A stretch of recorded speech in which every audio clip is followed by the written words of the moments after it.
are sweet and are tender, and he does let that veneer pull back and lets himself feel a little bit, I think that makes it all the more sweet because it's not his home base. Thank you. My question is for Mckenna. We get to see you do a wide range of acting, and I know you had a lot of serious scenes. You had scenes at college campus, scenes in a classroom. Which type of scenes do you think were the most fun to film? The ones with the cat were amazing.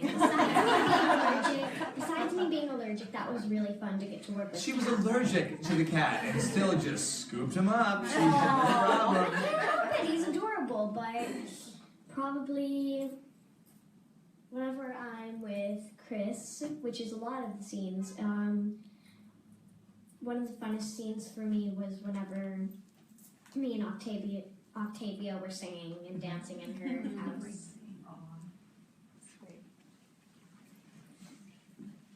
Hey Chris, hey Mckenna. My name is Mckenna with surfandsunshine.com. Question for you, Chris, actually two questions. The first one is, the central conflict of the story is the court case between you and your mom. I'm wondering, for you, what is the central antagonist of the film that you kind of felt your character dealt with, either you personally or the character? Sure. I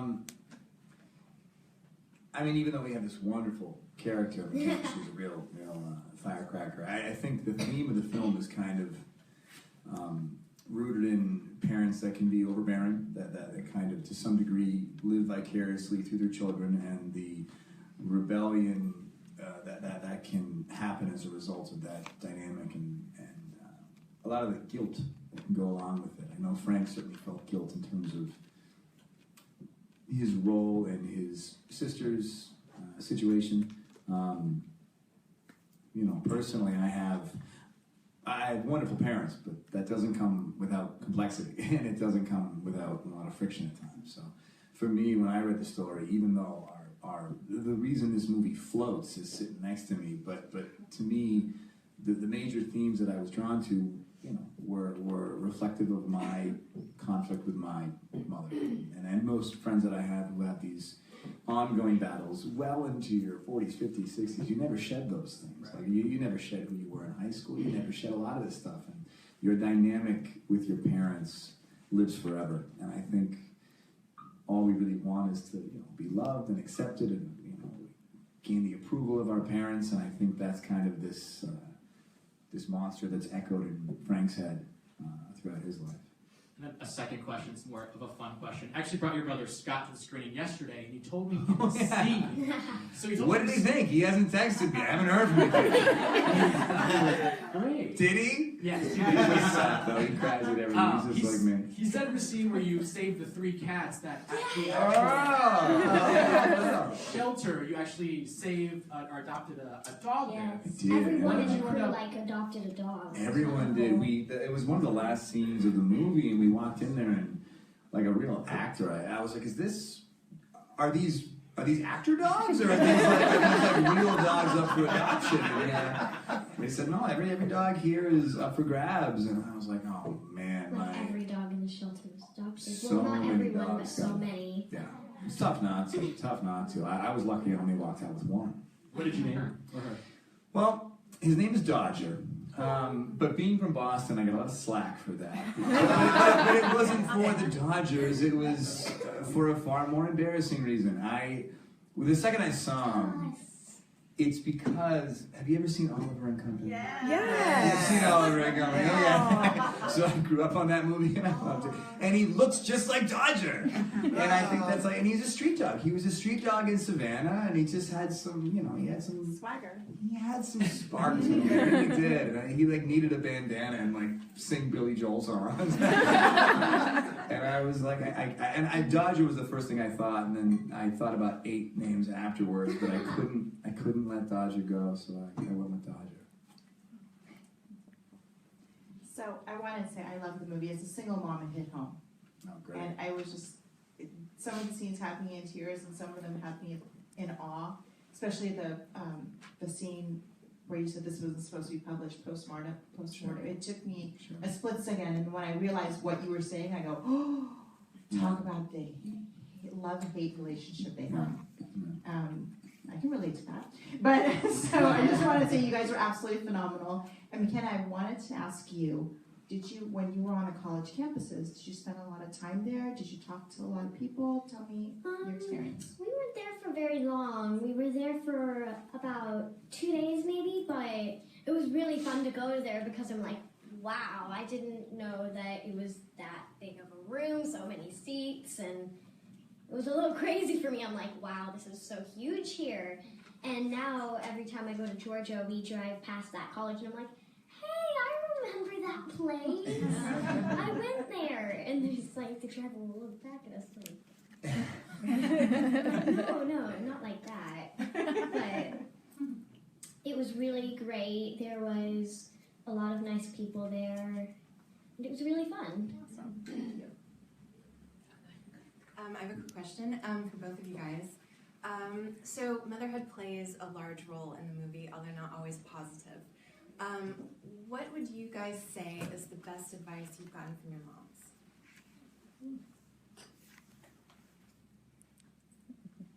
You go first. I'm thinking because I've gotten a lot of advice from my mom, and I'm trying to think of what to say. It's that's a fair response. I've said in a few other interviews that I think most people in this room probably as we age, you have these stories, these moments in your life that you remember, but as you get older, you only remember them because you've told them so many times, and they become these recreations of the truth where you try not to corrupt it in any capacity, but the details become foggy. And I do have a memory. I was like maybe in 3rd grade or 4th grade or something on a bus, and I saw some kids making fun of somebody else, and it affected me. And I went home that night, and I was going to bed, and my mother was tucking me in, and I told her about it, and I was really upset about it. And I can't say with conviction that I remember the detail of what she said, but she did do something while tucking me in that was it was enough. It was enough of a departure from the norm to realize, even in like a 10-year-old mind, that this matters. And it was something along the lines of her telling me about why my heart matters, and if I keep doing this, this is gonna, this is who you are, and make sure your heart stays true. And something about just even like I do remember just kind of touching my chest in a way. And again, I can't give you the full details, but it's enough that it stuck with me, and I've told the story enough times to know that it was. Even when she walked out of the room, I remember at 10 knowing this matters. This is impactful. Don't forget this. So I guess I can't give you the details, but it stuck with me. You can do anything you put your mind to. That's a fact. So I just wanted to start out with saying that you guys were both absolutely phenomenal in the film. And being a Girl Scout, it was really nice to see your character, Mary, at the end of the film, become a Girl Scout. So how do you think that affected the film, and how do you think that symbolism at the end of you becoming a Girl Scout, why do you think it was put in there? I think it was put in there maybe because there's a part in the movie where Frank's talking about how Mary doesn't know how to be a kid or something like that, and I think it just kind of shows her inner kid because she's really mature in the movie and doesn't really talk how a normal 7-year-old would talk at all, but I think it just shows how she's still a kid. Nailed it.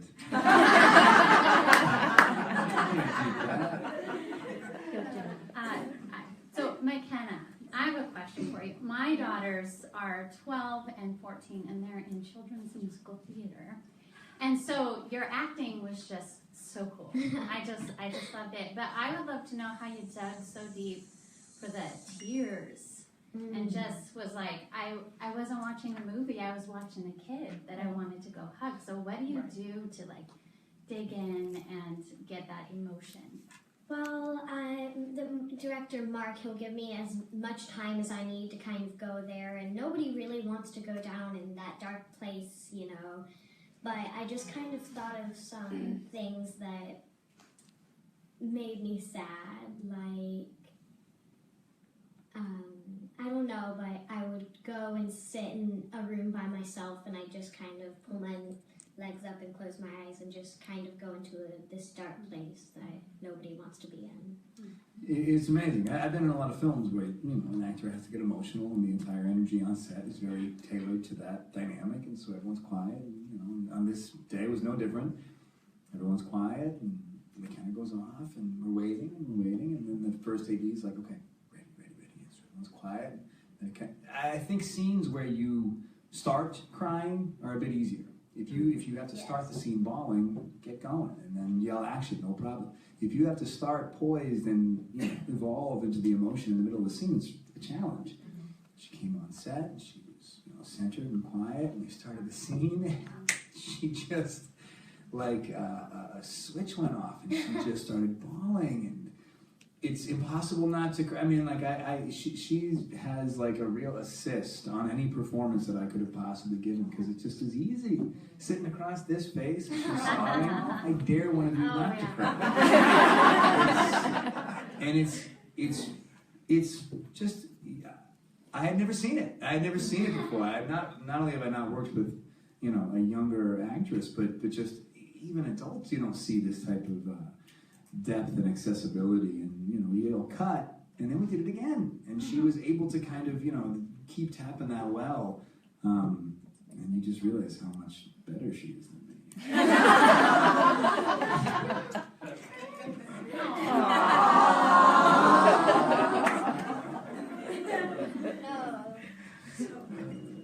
He's better than me. I mean, This kid's gonna rule the world. Isn't he? Hi, I'm Mckenna. I publish a travel site. So you were away from home for a while, both, right? Yes. So often when you're on set, are there things that you pack to make your on-set life more like home? Yes. Yeah? Definitely. Besides Fred? I pack. Oh gosh, I packed a bunch of Barbies whenever I went on that trip. That's for sure. Me too. I didn't know that. But I always pack my one stuffed seal that I take everywhere with me. He was even in the movie. He was in one scene in the movie. I tried to sneak him into movies. It's nepotism. His name is Dane, and I love him very much. He's been in our family for a while because my mom's had him since she was 6, and That's right. I always try to count, but I always get lost because I always get distracted whenever I try to count how many years he's been in our family, but Whenever you try to do math. but I bring my seal Dee. I have a special pillow that I like to sleep on, so I bring that. I bring my special baby blanket. I bring a lot of things that just help me get home there, but it makes it even more better. It makes it better, makes me feel more at home even whenever I'm surrounded by people like this. I pay her on the side. Well, you never paid me on set. We had a swear jar on set. If you said a bad word, you had to. Unless, if you said it in the scene, that's okay, but... These were not said. And I never paid up. No, you still haven't. How much do you owe her? A good amount. What was it? Was it $5 a pop? $5 a swear? Oh, wow. What was it? $5 a swear word, but $10 for the F. For the big one. So I'm in deep. I donated all the money that I earned at the end of set to charity, though. Yeah, she wasn't keeping it. She was giving it away. I kept at least like $5.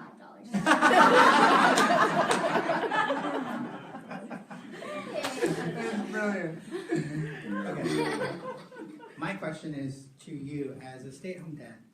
I adopted my children. I also experienced being taken away from my own mother and experiencing what you experienced in the movie. I experienced seeing my mother going away as you experienced. How did that touch you each personally, doing that scene with those emotions? To be taken away? Taken away, to have to leave and then for you to be left. God, I mean, the complexity of unfortunately, this was born out of necessity versus circumstance. my youngest sister's adopted, and her situation is more born out of circumstance. This was born out of judge ruling. So it's well, I guess you can't kind of quantify which one is more complex or painful, but it's tough. It's the emotional moment. It's certainly the emotional peak of the movie. God, I don't know. I really got to give a lot of credit to Mckenna, because Mckenna really is the one that kind of created the emotional landscape of the scene. There's a lot of things you try to draw from, because I can't imagine having experiences that are similar to what you've processed, but seeing a little 9-year-old face start crying, it's easy to kind of try and access what it might be like. I don't want to seem disrespectful in any way, to seem like I can understand what you went through, but for me, I gotta give a lot of credit to Mckenna to access some of those things that I probably wouldn't be able to access on my own. Well, Chris was such a great actor that it made it feel really real, but whenever he left me at that adoption home, I really imagined that he was my actual guardian, and it really hurt, and it really made me kind of understand more, but like he said, I'll never know what you went through, and it was very emotional and hard, and whenever I imagined that he was really leaving me there, it felt really real and felt very painful, and I'm sorry that happened. I'm gonna kill this girl. Okay, so are you kidding me? Hi, I'm with City Dads. I'm a stay-at-home dad as well. Now, I was fortunate enough to be able to talk with Chris Webb when we were at Dad 2.0, which is a dad. Mark Webb, excuse me. What did I just say? Anyway, you guys are making me nervous. Mckenna, he just had nothing but good things to say about you, and you do an amazing job going to those dark places you were speaking of. Now, Chris, all he had to say about you was that bad things. Well, just, he was talking about you being a very emotional child and being able to tap into that. No. He had great things to say about you as well. But my question is, did you have to take any parenting classes, or it sounds like you have a lot of history with dealing with just your own parents, but to be able to tap into being a guardian in that aspect, did you or Mark go out and explore different classes or anything to help you get into that mode? No, we didn't. No, I have no. I'm at the age where everyone I know has kids. My siblings have kids, my friends have kids, everyone has kids. Kids are everywhere. And I want kids, I really do. It's just, it's a tough. Kids are the future. Kids are the future. She raised a fist and everything. No, I didn't need to. I was a very emotional kid. I cried the first day of everything until I was maybe in 5th grade. To be truly. Oh, wow. It's not that cool. I cried a lot. I was, my family was very tight knit. I was just, my entire life I've been a very emotional person. So it's never been hard to try and access or at least sympathize with the bond or connection you have from being a parent, even without a kid of my own. So no, there wasn't any extensive parental research, I suppose. Natural gift. Well, just a natural awareness more than anything else. You know what I mean? I have such a deep understanding and connection in respect to what my experience was as a kid.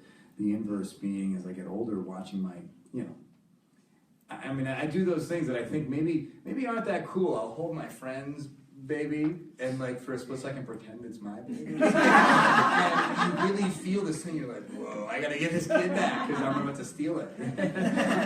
So I feel very connected to those emotions.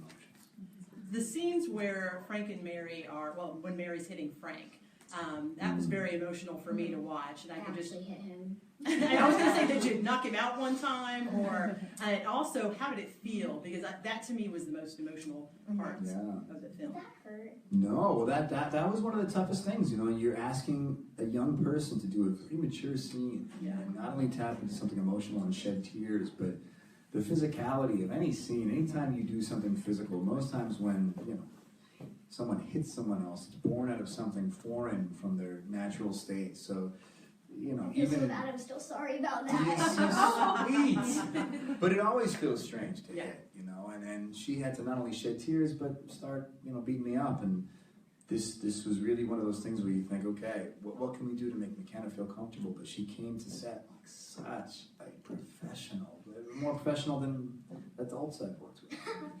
She just, you know, not only shed tears, but she just went for it. And it's so nice to be an actor that gets to play off of just something so tangible and honest, and just say, listen, you're giving me a layup here, because how can you not react to this? Because it just felt truthful. I think one of the things that was so amazing about the movie is the chemistry the two of you had, which makes me think not only do you have a natural chemistry right now, what do either of you have in common with the characters you were portraying? Well, I think that we all go through a time in our lives where we feel different, like Mary does, or we feel alone. But I think we can all relate to Mary in that way. But I really do like math, even though I have nothing on Mary. But I can say that Mckenna is truly a firecracker of a human being. So trying to find someone who, math aside, someone who just has this, you know, their third eye is off. They're just themselves, and they're unapologetic, and they're big, and they're brave, and they're loud, and it's just it's magnetic. So Mckenna had that from the second she walked in the door for the audition.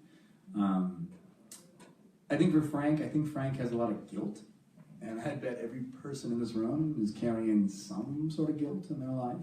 And I think Frank has a hard time reconciling. You know, you at once want love, and you at once want to kind of be forgiven for things, but you don't feel worthy of it. You don't feel worthy of the forgiveness or that love, and so you just bury all of it down until you, you know, the common denominator is this almost robotic approach to anything rooted in emotion. To some degree, I can relate to that. I think I wear my emotions a little more on my sleeves, and I think I've processed them a bit more, but I certainly understand the feeling of shame associated with past actions. Okay, that's it. I'm sorry. But we're going to get to we need to break because we have to take pictures with you. So we can't, you know, we want to make sure that everybody gets a picture. So wait, but first, what do you wait, what? Hold on. I would like to introduce